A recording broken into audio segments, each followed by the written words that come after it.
할렐루야. 우리 옆에 계신 분에게 이렇게 한번 인사하겠습니다. 감사하며 삽시다. 한 번 더 하겠습니다. 감사는 놀라운 기적을 경험합니다. 한 번만 더 하겠습니다. 감사의 삶으로 우리의 문제를 해결합시다. 그 의미가 무엇인지를 우리에게 주신 오늘 본문의 말씀, 레위기서의 말씀을 통해서 추수감사의 축복이라고 하는 제목으로 그 말씀, 우리 인사의 의미를 찾고 또 감사가 얼마나 우리의 삶 가운데 중요한가 하는 것을 깨닫게 되는 복된 이 시간이 되기를 바랍니다. 우리는 하나님으로부터 많은 축복을 받아 누리고 있습니다. 그 첫째는 단연코 구원의 축복이지요. 예수 그리스도의 십자가의 보혈, 그분의 대속의 은혜로 구원받아 하나님의 자녀가 되고 의인으로서의 삶을 살게 된 이 구원의 은혜, 이 복만큼은 더 큰 복을 이야기할 수 없을 것입니다. 뿐만입니까? 우리가 세상을 살다 보면 이런저런 하나님의 도우심과 하나님이 일으키시는 수많은 기적과 기사를 우리가 경험하게 되는 것이지요. 하나님이 채우시고 하나님이 치료하시고 하나님이 회복시키시고 하나님의 것으로 우리에게 안겨주시는 우리 일상의 수많은 복, 이런 복들을 우리 모두가 누려가고 있다 하는 것입니다. 우리는 감사의 계절을 맞이해서 감사의 한 달 노트를 묵상하고 있습니다. 그래서 감사 한 달 노트에 있는 감사 한 달 챌린지 달력에 맞추어서 우리가 이 감사 노트를 묵상하고 있는 것이죠. 감사는 도전하는 겁니다. 우리의 의지를 가지고 하나님 앞에 감사를 찾아내는 것입니다. 내가 마땅히 여겨서 감사하지 못했던 것들을 찾아 감사의 삶을 살아내는 이 도전이 챌린지입니다. 이것이 감사 한 달에 우리가 이루어야 될 삶이라는 것입니다. 특별히 저는 이 감사 노트를 계속 묵상하면서 하나님께서 주셨던 마땅히 감사해야 될 제목이 마치 내가 잘했어, 또 그냥 그렇게 마땅히 주어진 것으로 생각하고 감사하지 못했던 저 자신을 발견하고 회개하게 되는 시간을 가지게 되는 것이죠. 우리에게 마땅히 주어지는 것, 그것이 마땅히 이루어지는 것이 아닙니다. 모두가 마땅히 하나님 앞에 감사해야 될 제목입니다. 우연히 이루어지는 것 없습니다. 내가 잘해서 이루어진 것 없습니다. 하나님이 도와주시지 아니하시고 하나님이 섭리하지 아니하셨는데 우리에게 주어지는 것이 있지 않습니다. 다 하나님이 주신 거예요. 하나님이 이루신 거예요. 하나님이 역사하신 것이죠. 특별히 한 달 감사 노트 73면에 보면 윌리엄 윌리몬이 부족할 것이 없는 사람이 왜 감사해야 되는가 라고 하는 책이 있습니다. 이 책에 나오는 글 중에 한 글귀를 제가 읽어드리겠습니다.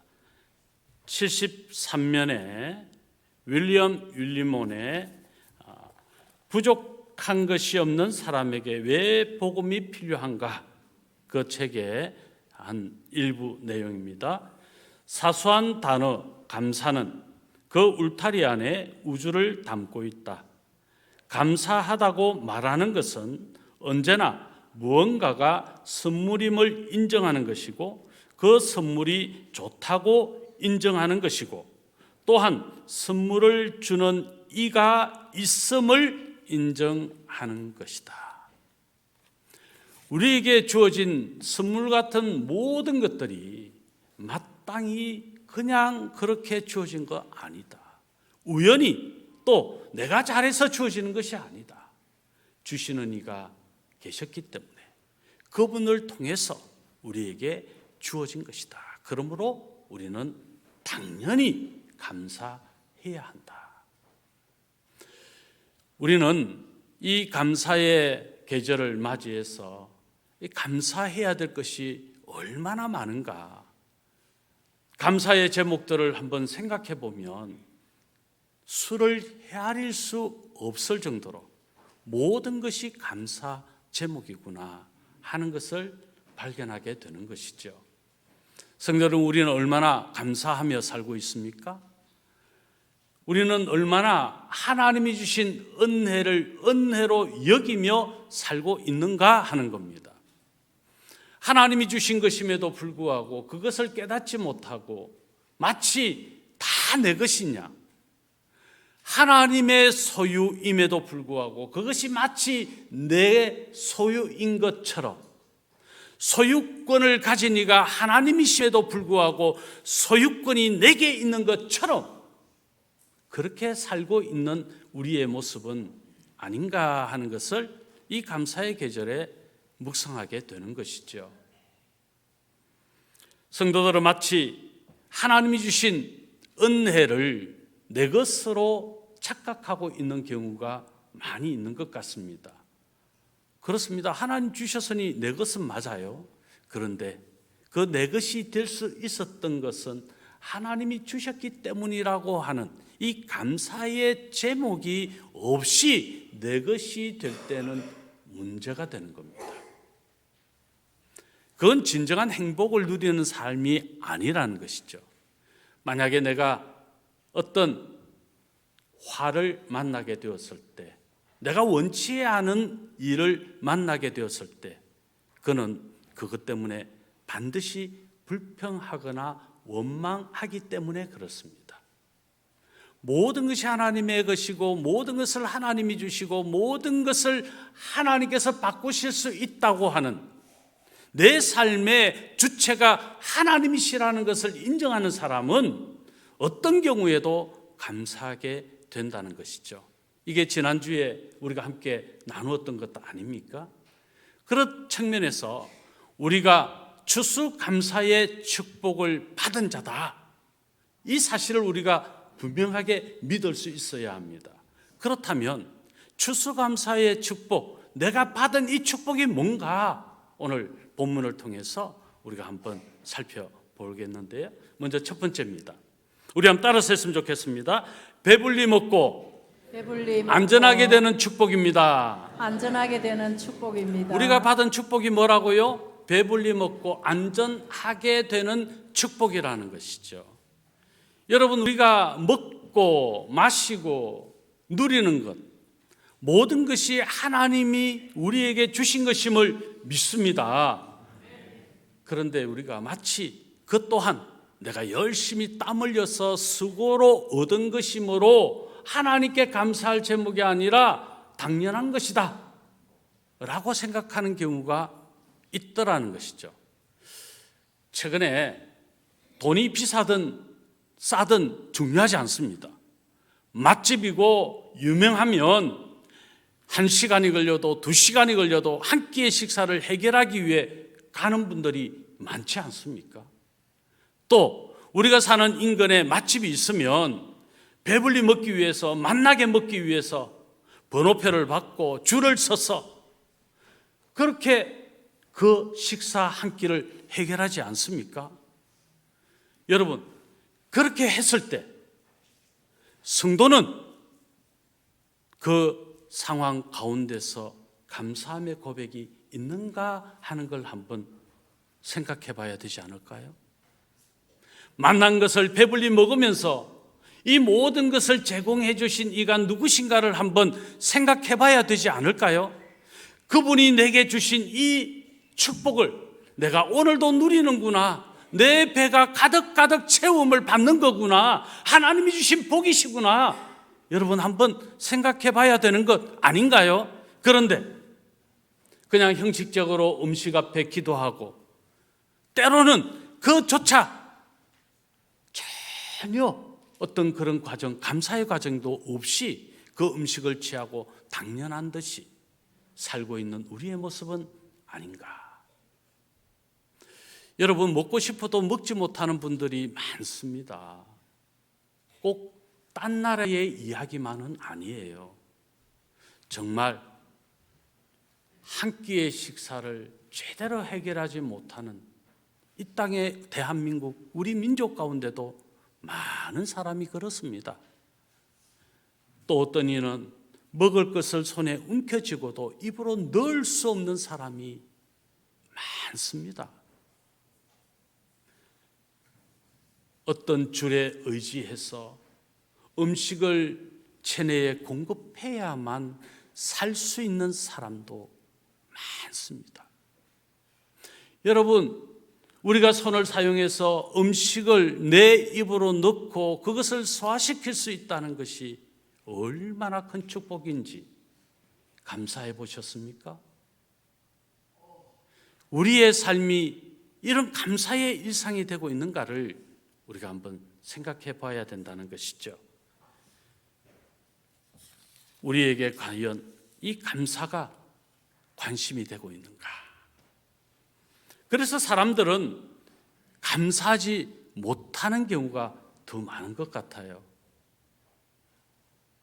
정말 주어지지 못하면 그것 때문에 불평은 빠뜨리지 않고 하면서 내게 주어진 것은 그냥 당연한 것처럼 감사하지 못한다면 그게 어떻게 하나님을 믿는 하나님의 백성다움이라 말할 수 있겠는가 하는 것이죠.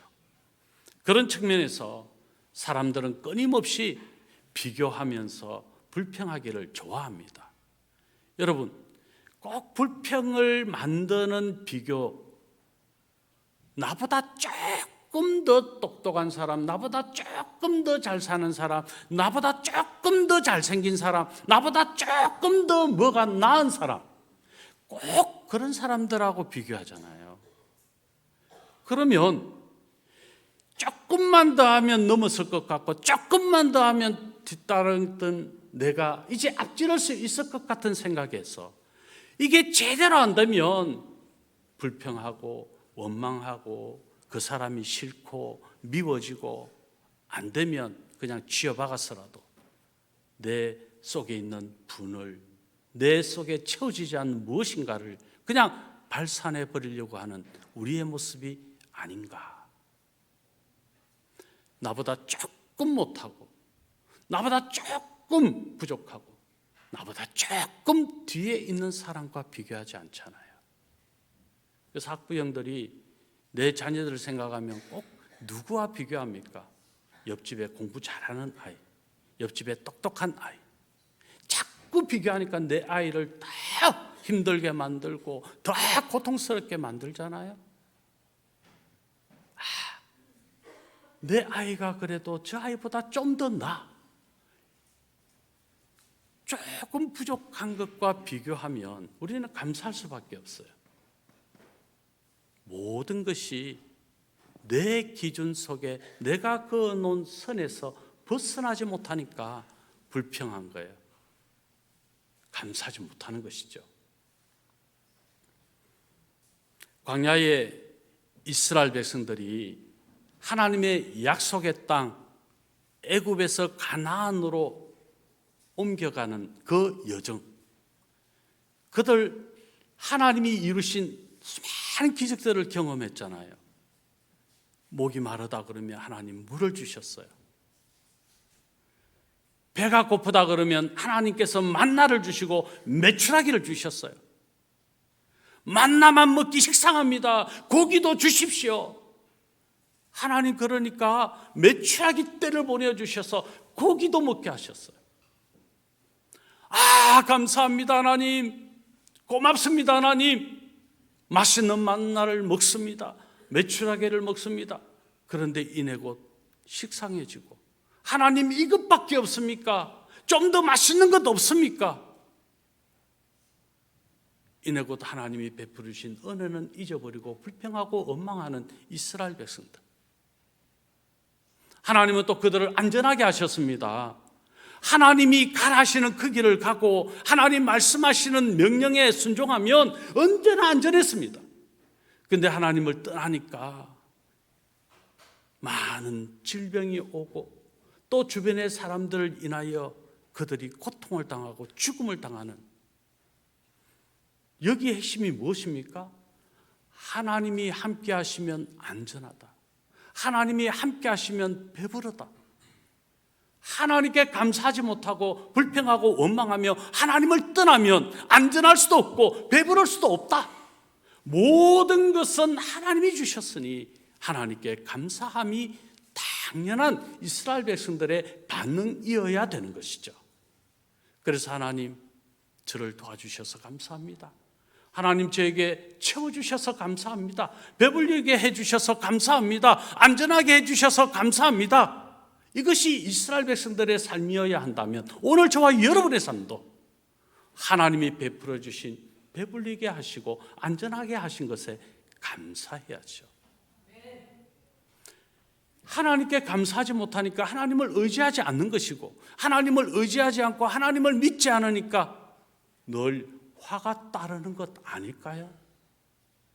하나님이 지키시면 그 어떤 이도, 그 어떤 세력도 우리를 넘어뜨릴 수 없어요. 하나님을 의지하지 못하니까 천지의 주제가 되시는 하나님, 모든 것을 행하실 수 있는 하나님, 그분은 전능하십니다. 그분이 행하시면 안전할 수밖에 없어요. 그런데 우리가 나를 의지하는 거예요. 내가 이룬 것을 의지하는 거예요. 하나님이 불어버리시면 훅 넘어지고 사라질 것인데 내가 뭔가 대단한 존재처럼 생각하니까 불평하는 마음, 원망하는 마음이 드는 거지요. 나는 과연 감사하고 있는가?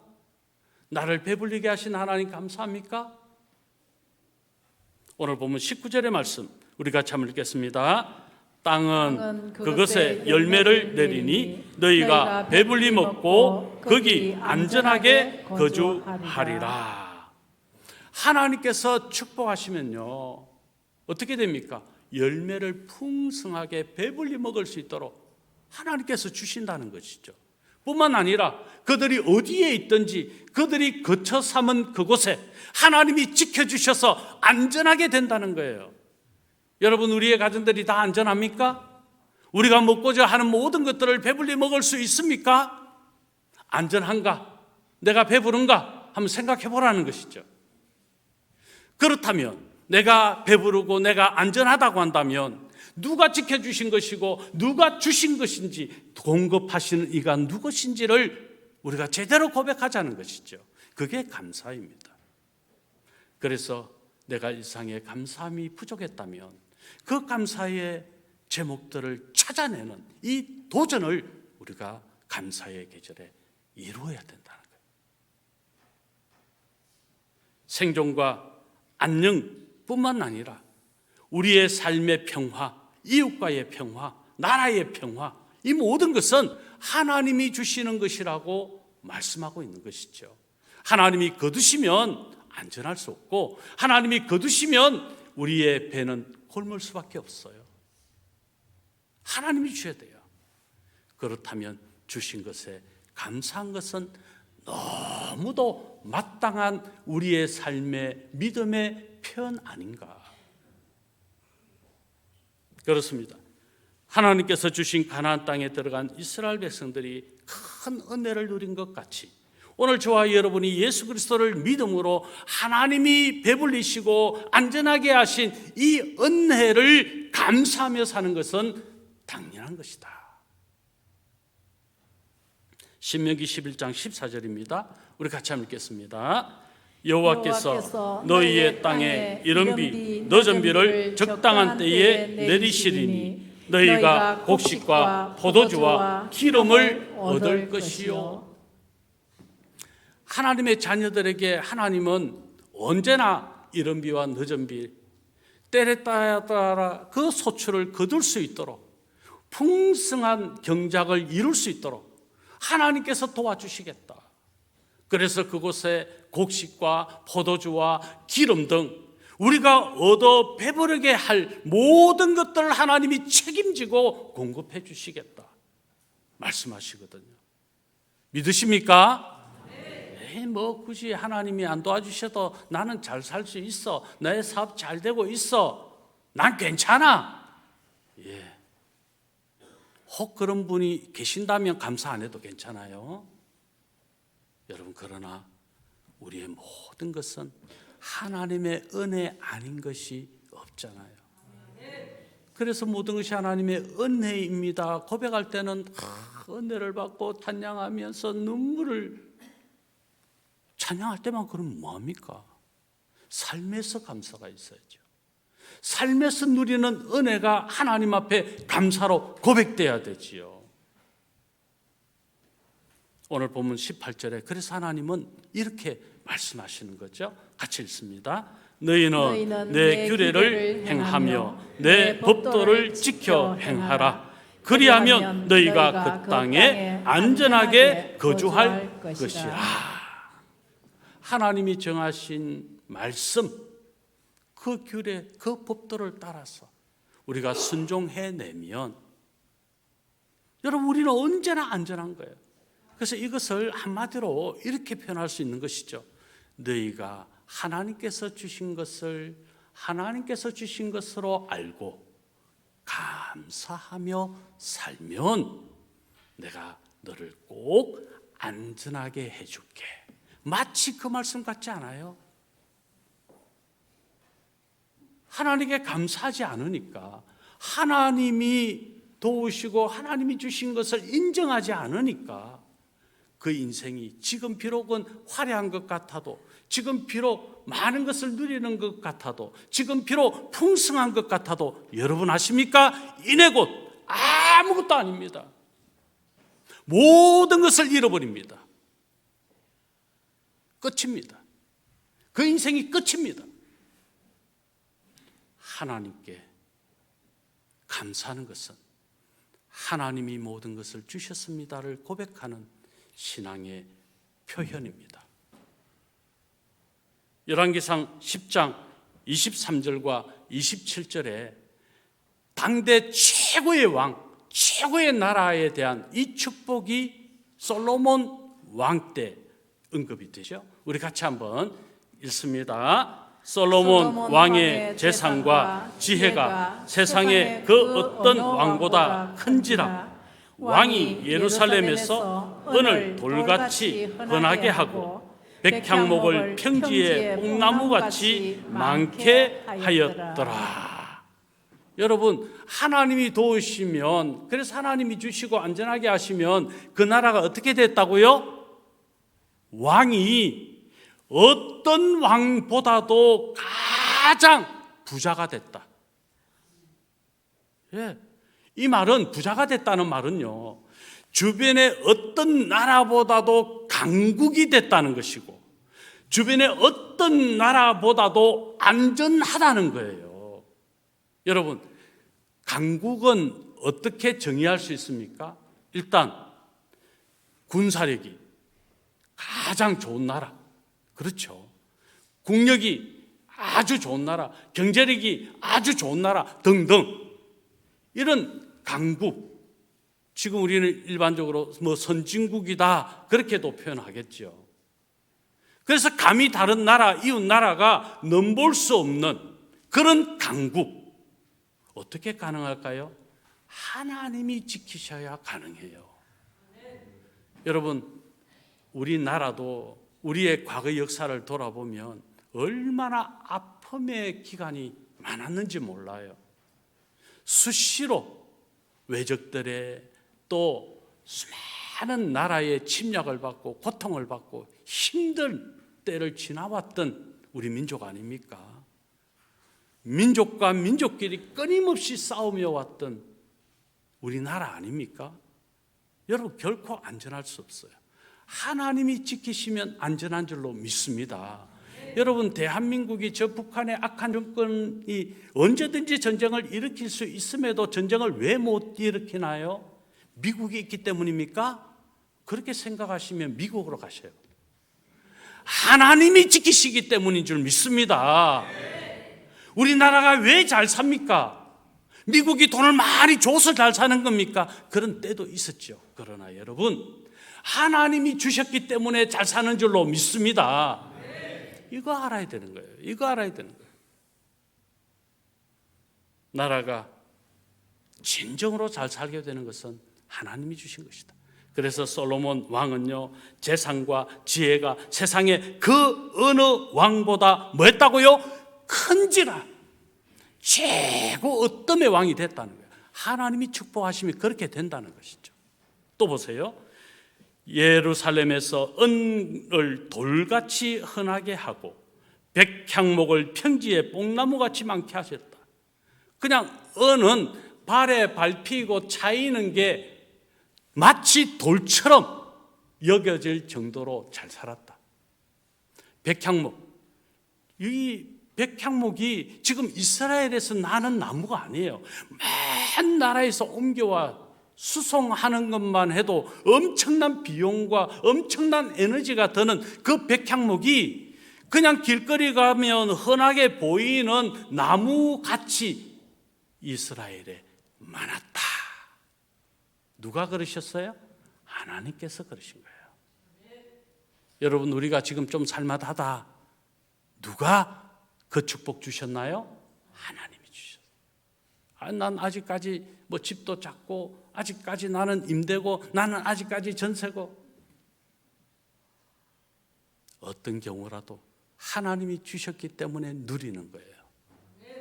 그러므로 하나님이 주신 것에 배부르게 하시고 안전하게 하신 그 은혜를 감사하는 복된 우리의 삶들이 되기를 예수님의 이름으로 축원합니다. 두 번째는 따라서 하겠습니다. 풍성함과 만족하게 하시는 축복입니다. 만족하게 하시는 축복입니다. 네, 하나님께서는요, 이제 배부르고 안전하게 하시고 또 더 풍성하게 하고. 여러분, 만족한 복은요, 세상 사람들이 일반적으로 만족할 수 없대요. 왜 그럴까요? 더 가져야 되거든요. 욕심꾸러기가 참 많은 것이죠. 근데 여러분, 만족한 것은 은혜입니다.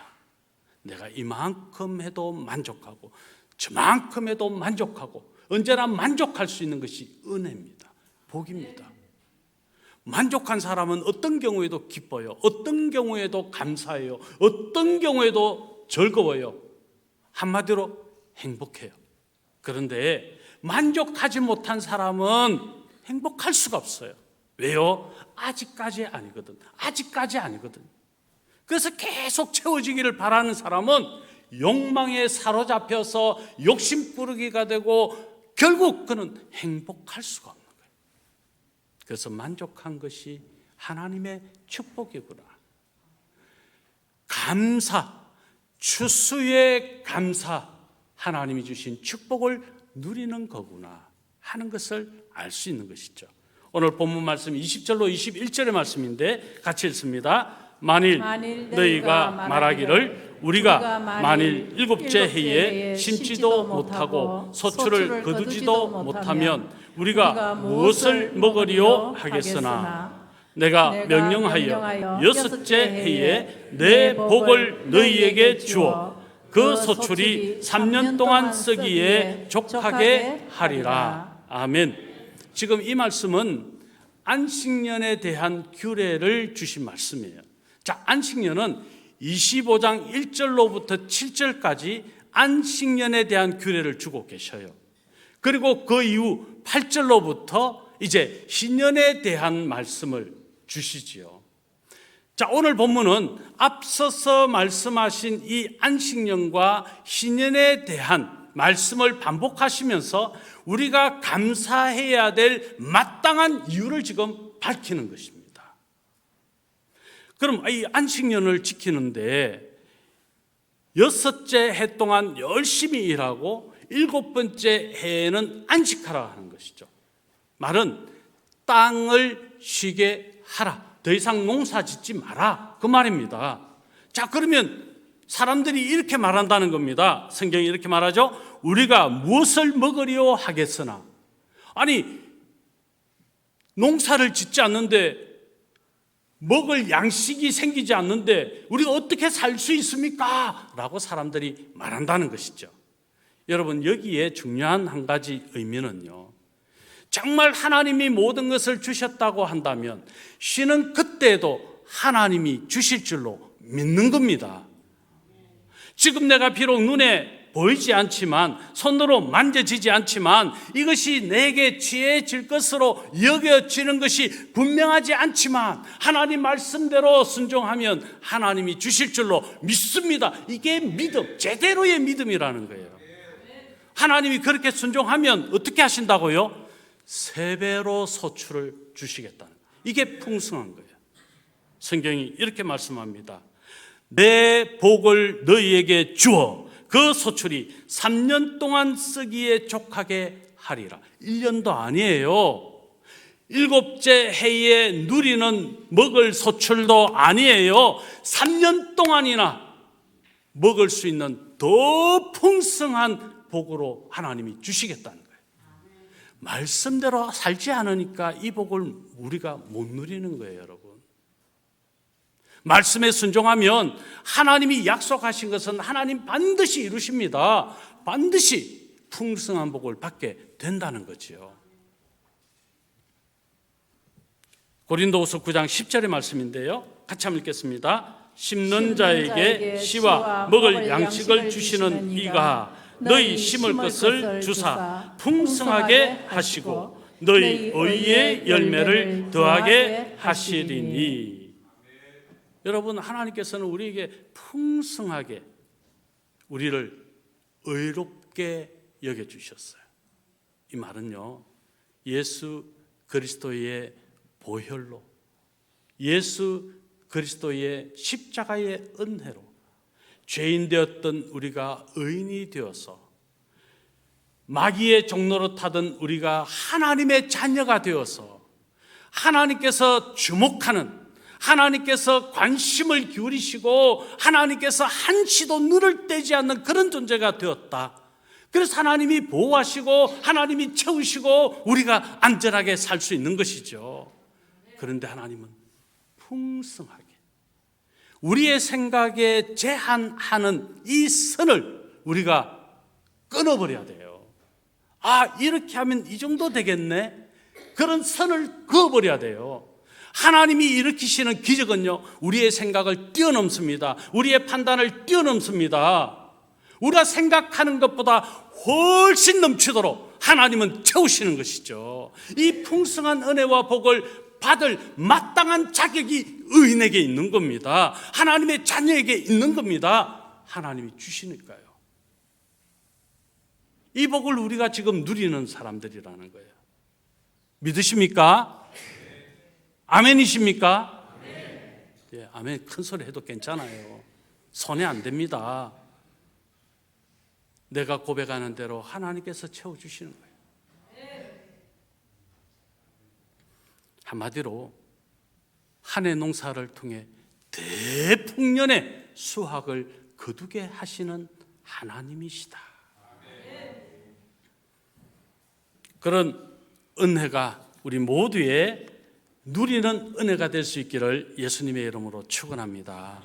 그래서 안식년 때는요, 오히려 하나님께서 주신 것에 감사해서 더 나누는 거예요. 더 나눌 수 있어요. 왜요? 3배나 소출이 많게 하셨으니까 나눌 수 있거든요. 가난한 자를 위해 나누고, 또 선교하는 일을 위해서 나누고, 또 이웃을 위해 나누고, 교회를 위해서 나누는 것이죠. 예수 그리스도의 몸된 교회를 위해서 하나님께서 기뻐하시는 일을 열심히 하는 것이죠. 그래서 저도 안식년이 되면 꼭 아프리카를 갑니다. 아프리카에서 제가 이 심장이 뛰고 제 마음이 머물게 되는 역사를 경험했기 때문에 아프리카는 언제나 제 관심 안에 있는 것이죠.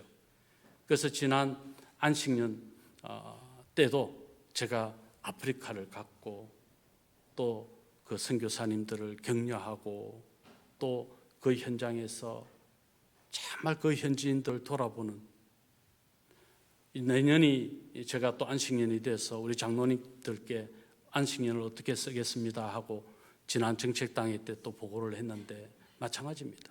이번 안식년 때에도 제가 받은 사랑을 생각하고 그 사랑을 나누는 것이죠. 하나님이 풍성케 하신 것을 나누는 것이죠. 그래서 처음에는 남아공만 가려고 했는데 탄자니아를 또 가야 될 상황이 됐어요. 어쨌든 안식년에 좀 나눠야 되겠다. 이게 제가 누린 은혜를 보답하는 거거든요. 하나님께서 우리에게 주신 그 사랑 더 풍성하게 나누시는, 풍성한 복을 받고 또 만족하게 하신 이 복을 받아 누린 우리 모두가 또 나눔으로 하나님의 영광을 드러낼 수 있기를 예수님의 이름으로 축원합니다.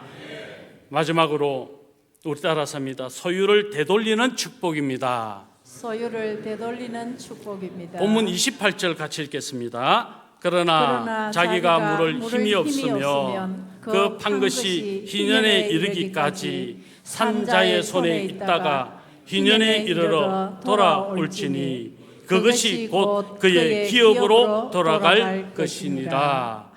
자, 오늘 이 말씀은 희년에 관한 이제 말씀을 주시는데 이렇게 말합니다. 그러나 자기가 물을 힘이 없으면, 이 말은 너무 형편이 어려워서 하나님이 주신 기업인 땅을 팔았다는 거예요. 그런데 땅을 팔면 안 돼요. 어떤 경우에도 팔면 안 돼요. 믿음으로 하나님이 주신 기업을 지키면, 하나님이 주신 직분을 끝까지 감당하면 하나님이 넘치도록 더 큰 복을 주셔요. 직분을 받고도 아무것도 안 하는 것은 땅을 팔아버리는, 기업을 팔아버리는 것과 같지요. 자, 어쩔 수 없이 너무 가난하고 힘들고 어려워서 자기 기업인 땅을 판 경우에도 희년의 복은 어떤 복입니까? 하나님께서 내 땅을 자기 소유로 산 사람, 그 땅을 매입한 사람이 희년이 되면 다시 원소유주에게 돌려주어야 되는 해가 희년이라는 거예요. 희년은 안식년 7번, 7년을 7번 맞이하면 49년이 되거든요. 그 다음 50번째가 되는 해가 희년이에요. 유대인들은 지난 2015년을 희년으로 지켰대요. 자, 이제 그 기준을 우리에게 만약에 적용해 본다면 2065년쯤 되면 여러분이 혹시 누군가에게 돈을 빌려줬다, 그러면 그때 돈 갚아, 그러지 말라는 거죠. 뿐만 아니라 종을 부렸던 주인은 종을 자유하게 해방해야 되는 거예요. 그리고 자기에게 주신 그 기업의 땅으로 돌아가야 돼요. 그래서 유대인들은 지금도 희년이 되면 세계 방방곡곡에 흩어져 있다가도 자신의 기업인 땅으로 돌아가요. 아무리 많은 것을 누려도 다 내려놓고 그 땅으로 돌아가는 것이죠. 여러분, 이게 오늘 우리가 어떤 교훈을 얻을 수 있느냐 하는 것이죠. 되돌리는 축복을 이루어야 된다. 우리는 원래가 하나님의 자녀, 택한 백성, 그런 거룩한 백성인데 죄 때문에 죄인이 됐어요. 마귀의 종노릇하는 죄의 나라의 백성이 되었던 것이죠. 그런데 하나님은 그런 우리를 예수 그리스도의 십자가의 은혜로 되돌리는 이 축복을 주셨는 거예요. 그래서 예수 그리스도를 믿는 자마다 구원받고 하나님의 자녀가 되는 이 놀라운 은혜를 회복하게 된 것이죠.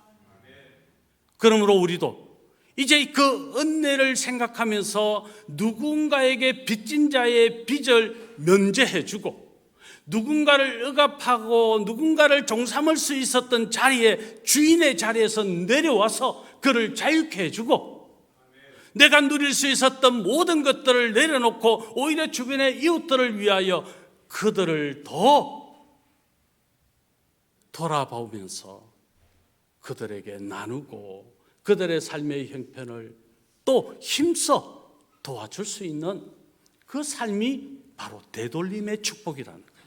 우리가 이미 받은 되돌림의 축복, 이제 우리가 그런 되돌림의 축복을 누군가를 위해서, 또 그리스도의 몸된 교회를 위해서, 궁극적으로 하나님의 나라를 위해서 이 되돌림의 축복을 이루어야 된다는 것이죠. 우리가 하나님을 분명하게 믿는 줄 믿습니다. 예수 그리스도를 믿음으로 구원받은 줄로 믿습니다. 그렇습니다. 여기에서 우리가 먼저 이 되돌림을 받은 은혜를 분명히 고백해야 된다. 그게 되돌리는 은혜로 사는 겁니다. 에베소서 2장 8절의 말씀 우리 같이 한번 읽겠습니다. 너희는 그 은혜에 의하여 믿음으로 말미암아 구원을 받았으니 이것은 너희에게서 난 것이 아니요 하나님의 선물이라. 할렐루야.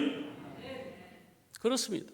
우리가 수고로 해서 하나님으로부터 구원의 은혜를 받은 게 아니에요. 그냥 공짜로 받은 거예요. 공짜로 다 받으셨죠? 여러분 헌금 많이 해서 구원받았습니까? 예배 열심히 드려서 구원받았습니까? 내가 기도를 많이 해가 방언 정도 하니까 구원받아졌습니까? 한마디로 말할게요. 택도 아닌 소리 하지 마십시오.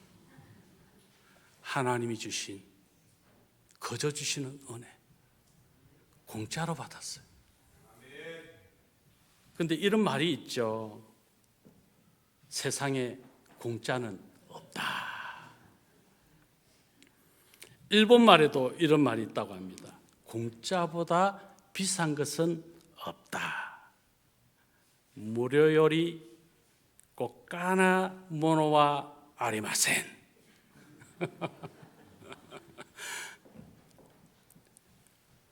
공짜는 없다.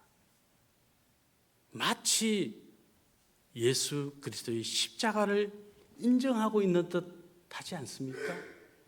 우리가 받은 은혜가 우리의 입장에서는 공짜 같아도 하나님의 입장에서는 독생하신 아들 예수 그리스도를 십자가에 죽게까지 하심으로 이루신 구원이고 은혜입니다. 엄청난 값을 지불하신 대속의 은혜입니다. 성경 읽을까요? 마태복음 20장 28절입니다. 같이 읽겠습니다. 인자가 온 것은 섬김을 받으려 함이 아니라 도리어 섬기려 하고 자기 목숨을 많은 사람의 대속물로 주려 함이니라. 독생하신 아들 예수 그리스도께서 죽기까지 하심으로 우리에게 주어진 것이 구원의 은혜라면 그 은혜를 받은 우리는 그 은혜를 이제 되돌리는 삶을 살아야 되지 않습니까? 누군가에게 은혜를 베푸는 삶을 살아야 되지 않겠습니까? 누군가를 이롭게 하고 누군가를 높여줄 수 있는 삶을 살아야 되지 않겠습니까?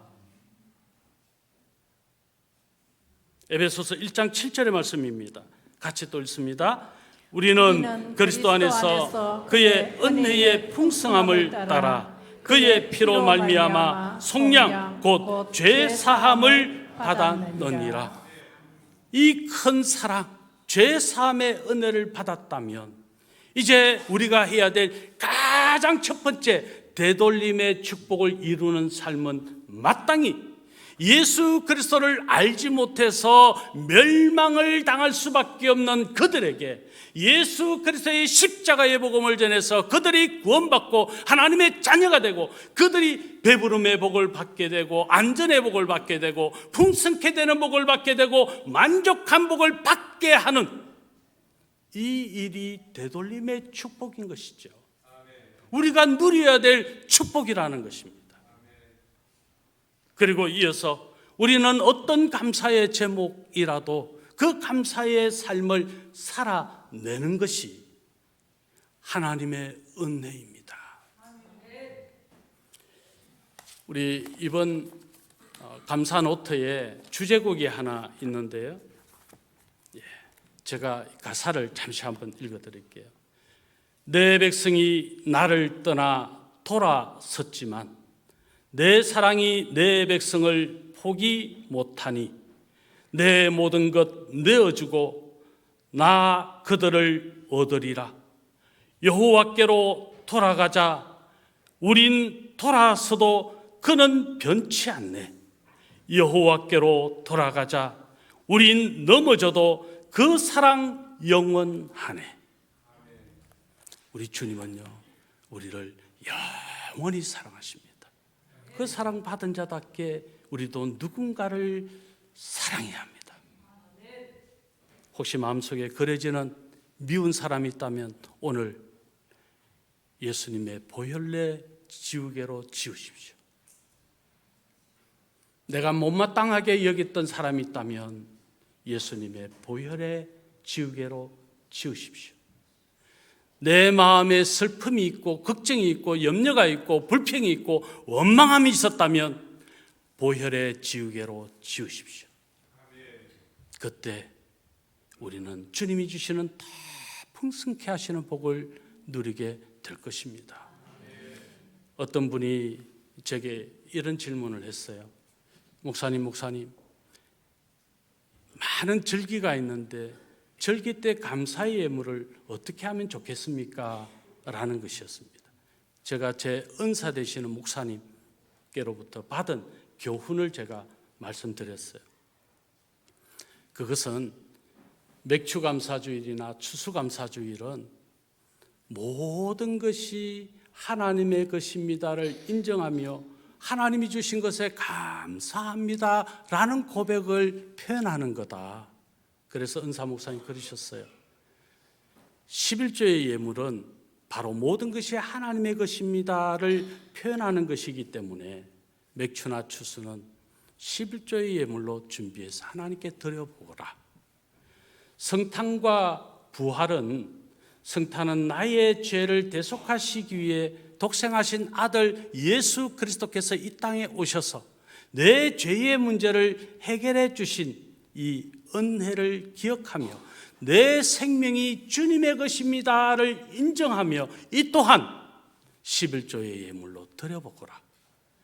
부활주일은 예수 그리스도를 믿음으로 예수님께서 첫 부활의 열매가 되신 것 같이 우리도 영원한 생명을 소유한 영생하는 자가 됐고 저 천국의 소망을 이룰 수 있는 자가 되었다라고 하는 이 믿음의 표현으로 내 모든 영생도 하나님이 주신 것임을 기억하며 11조의 예물로 감사해 보거라. 그래서 저는 이후에도 그 교훈이 제게 주신 교훈으로 알았고 그 삶을 지금까지 살고 있습니다. 얼마나 어떻게 감사의 예물을 드려야 하나 기준은 없습니다. 내가 하나님 앞에 받은 은혜에 따라 하시면 됩니다. 그게 정답이죠. 저는 은사 되신 목사님이, 저의 스승 되시는 목사님이 가르쳐 주는 것이 제게 주신 하나님의 말씀으로 여겼기 때문에 순종하며 살고 감사하게 된 것이죠. 여러분, 모든 것이 하나님의 은혜다. 그렇다면 그 은혜를 제대로 고백해야 되지 않을까요? 누군가를 향하여 되돌림의 축복으로 갚으며 살아야 되지 않을까요? 그런데 가장 우선한 것이 하나님이 내게 베풀어 주신 그 은혜에 감사하는 것이 가장 중요한 것이 아닌가 말씀 뵙겠습니다. 감사는 이렇듯 하나님이 주신 은혜로 할 수 있는 것입니다. 아무나 하는 게 아닙니다. 감사하는 사람은 감사를 아는 사람만이 할 수 있고 감사를 아는 사람은 하나님의 은혜를 누린 자만이 감사를 알 수 있습니다. 오늘 저와 여러분이 감사의 삶을 알므로 배불려 주시고 안전하게 하시고 풍성하게 하시고 만족하게 하신 그 하나님, 나도 이제 되돌림의 축복을 이루며 나누며 살겠습니다. 먼저는 하나님께로 그리고 내 이웃께로 이 감사의 삶을 축복을 유통함으로 살겠습니다. 고백하게 되는 우리 모든 성도님들 되시기를 우리 주 예수 그리스도의 이름으로 축원합니다.